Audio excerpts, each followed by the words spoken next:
कैसे हैं साथियों। स्वागत है आप सभी का अपनी फैमिली में तक्षशिला यूके में। ठीक है, देखिए आप सभी जानते हैं कि कनिष्ठ को लेकर के रिजल्ट का बहुत बेसब्री से इंतजार चल रहा है। तो उसी के लिए आयोग ने एक आज अभ्यर्थन निरस्तीकरण की जो ये लिस्ट है ये जारी कर दी है।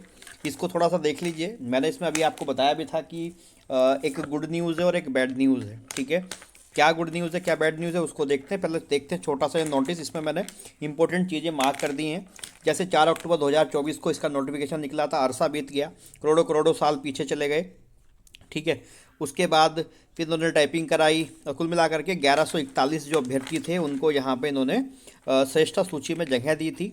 उनका डीवी करवाया जिसमें 937 जो है वो उपस्थित रहे और 204 अभ्यर्थी जो थे अनुपस्थित हुए। ठीक है, देखो इसमें सीधी सीधी बात कही गई है कि उनकी पूरी लिस्ट है कि जो जो लोग यहाँ पे शामिल हैं वो आप देख सकते हैं, जो भी जिनका 204 लोग हैं जिनका अभ्यर्थन यहाँ पर निरस्त हुआ है। ठीक है, कारण क्या है, कारण उन्होंने भी ये भी बता दिया है कि कारण इसमें ये है कि अनुपस्थिति के आधार पर अभ्यर्थन जो है वो निरस्त किया गया है। ठीक है, देखो गुड न्यूज़ इसमें दोस्तों मेरे भाइयों ये है कि हम पिछले जो सालों से इंतज़ार कर रहे हैं कि भैया जल्दी से रिजल्ट आ जाए ताकि फिर आगे कुछ कार्य बढ़े। ठीक है, कुछ लोगों की शादी रुकी पड़ी है, कुछ लोगों को किसी को प्रपोज करना है, वो मामला रुका पड़ा है। तो बड़ा मामला जो है वो गंभीर रूप से मेरे भाई लोग समझ रहे होंगे मैं किसको डिनोट कर रहा हूँ, उन्हीं को कर रहा हूँ मैं। ठीक है, समझो बस आप। ठीक, अब देखो यहाँ पे मसला क्या है। अच्छी बात तो ये है कि रिजल्ट हो सकता है कि अब कभी भी इसी वीक आ जाए, नहीं तो अगले वीक तो कंफर्म है ही, रिजल्ट आ ही जाएगा। ठीक है, देखो इसमें इंपॉर्टेंट बात ये है मेरे भाई, गुड न्यूज़ ये है कि हमने जो मुहिम चलाई थी उसका लाभ तो हुआ। बहुत सारे अभ्यर्थी जो हमारे भाई बहन हैं उनका बहुत बहुत दिल से धन्यवाद है कि उन्होंने जो है यहाँ पे डीवी जो वो गए ही नहीं वहाँ देने, उन्होंने अपना डीवी जो है वो स्किप कर दिया। ठीक है, उससे आपके दूसरे जो भाई बहन हैं उनको लाभ होगा। लेकिन यहाँ पे एक बड़ा जो मसला सामने है दोस्तों वो ये है कि यदि आप यहाँ पर देखोगे तो यहाँ पर केवल अनुपस्थिति के आधार पर अभ्यर्थन निरस्त है।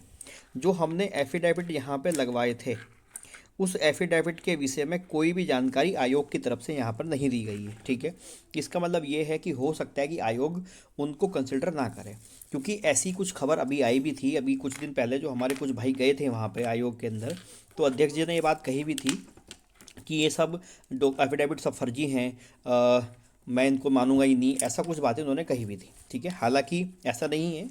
बहुत सारे बच्चों ने जो खुद ही लगवा एफिडेविट कितने हैं दोस्तों मैं आपको बताता हूँ, ये तो एग्जैक्ट नंबर हमें नहीं पता कितने हैं, लेकिन ये एफिडेविट 15 प्लस हैं, कम से कम 15 जो मेरी नॉलेज में है, इससे ज़्यादा ही हैं, इससे ज़्यादा एफिडेविट लगे हुए हैं।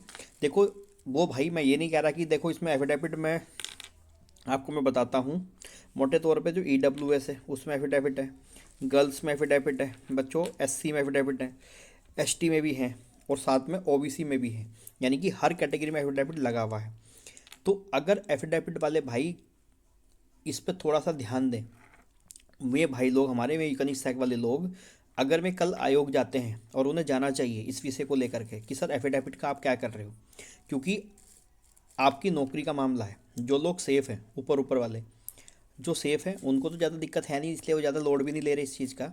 लेकिन वो लोग जिन्हें लगता है कि हाँ जो हम नीचे की तरफ हैं और नौकरी हो भी सकता है नहीं भी हो सकती है, ऐसे लोग जितने भी हैं भाई वो बिल्कुल इस बात का संज्ञान ले लो और हो सके तो कल ही आप आयोग पहुंच जाओ और इस बात को सामने रखो, अध्यक्ष जी से मुलाकात करो कि आप हमें बताइए कि आप एफिडेविट के बारे में क्या कर रहे हो। ठीक है, आप क्यों कर रहे हो ऐसा, क्योंकि हो सकता है वहाँ कहना था कि ये फर्जी हैं। देखो जिस व्यक्ति ने वहाँ जाकर के स्वयं अपने आप जमा कर दिया वो फर्जी कैसे हो सकता है। ठीक है, तो उन एफिडेविट को कंसिडर करना चाहिए। अब देखो अगर 10 से 15 भी हुए तो 15 लोगों को नौकरी मिल सकती है। तो मैं जितने भी भाई हैं मैं कह रहा हूँ आप सब इकट्ठा हो जाओ, चले जाओ, क्योंकि वहाँ जाकर के आपको लाभ ही होगा इस चीज़ का। तो इसका ज़रूर ध्यान रखिए एफिडेविट को लेकर के। ठीक है, वरना बड़ा मामला गंभीर हो जाएगा दोस्तों, क्योंकि नौकरी का फिर वही सीन है। हो सकता है कि आपकी एक कोशिश से आप ही को नौकरी मिल जाए, किसी दूसरे को छोड़िए अपने लिए कर लीजिए।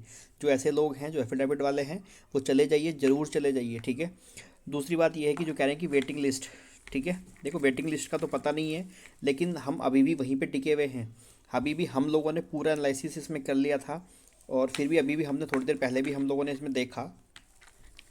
तो देखने के बाद मैं आपको बताऊं तो इसमें सीन फिर भी वही है दोस्तों कि 25 से 30 सीटें ऐसी हैं जो जनरल में बचेंगी ही बचेंगी।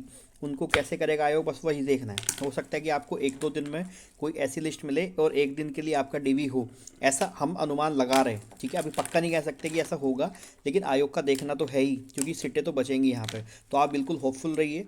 तो आप उसकी बात भी जा करके वहाँ पर रख सकते हैं, ऐसे लोग जो बिल्कुल रैंक के लास्ट में हैं, ठीक है। और जो जिन्हें लगता है कि हमें लाभ हो सकता है, जो एफिडेविट लगे थे उनका, तो वो लोग ज़रूर इस पर संज्ञान ले लो दोस्तों, क्योंकि इसमें आपका लाभ हो सकता है। बाकी फिर आप समझदार हैं, मैं इस बात विषय में क्या कहूँ, ठीक है। ज़रूर इस पर देख लो। और कनिष्ठ वाले को, भाइयों को बहुत बहुत धन्यवाद है, क्योंकि जल्द ही आप लोगों का रिजल्ट जो है वो देखने को मिलेगा और फिर जश्न का माहौल होगा, ठीक है। और उन लोगों का फिर से बहुत बहुत धन्यवाद जिन लोगों ने डीवी स्किप किया और अपने छोटे भाई बहनों के विषय में सोचा, ठीक है। चलिए, बस इतनी सी जानकारी थी। बाकी आप लोग भी अपना खूब इन्जॉय करिए जिसका रिजल्ट आने वाला है, ठीक है। चलिए, बहुत बहुत धन्यवाद। जय हिंद, जय उत्तराखंड।